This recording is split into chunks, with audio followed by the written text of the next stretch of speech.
I'm going to tell you the story of Lacan. Lacan in 1980. And I was there. And my sister Anya was there. And my brother Finbar was there. And my mother was there. And my father was there. And Anya's boyfriend, Darrell, was there. And we went to the pier, except for my mother and Finbar, who stayed in the cottage.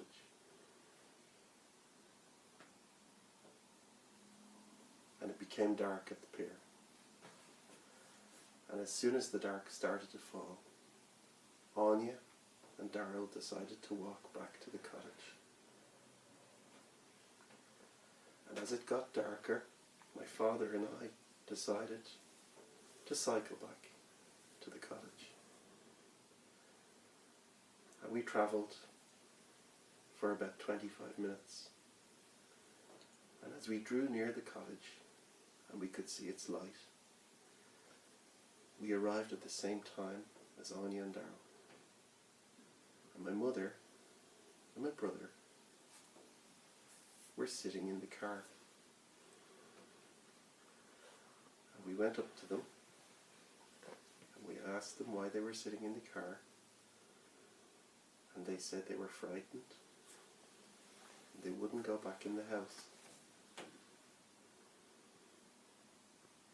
And my mother told that she heard a voice in the house just as they were preparing dinner, or maybe a number of voices chanting,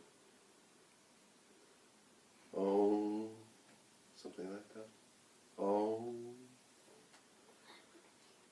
chanting or praying or singing or grieving.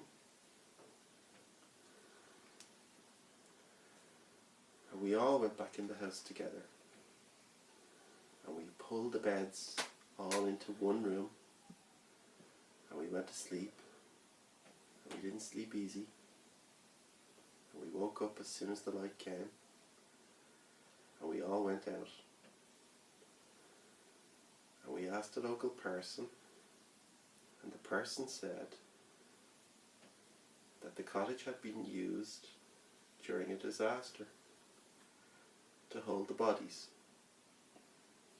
And on the wall of the cottage was a list of names and the information that a prayer service would be held there very frequently to remember people who had been drowned in an accident just off the coast. And years later, we learned that a whole fleet of fishing boats had been turned over by a huge wave that came from nowhere,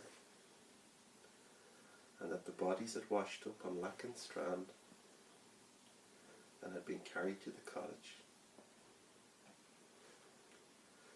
And everybody in our family remembers Lacan for that reason. And that's my story.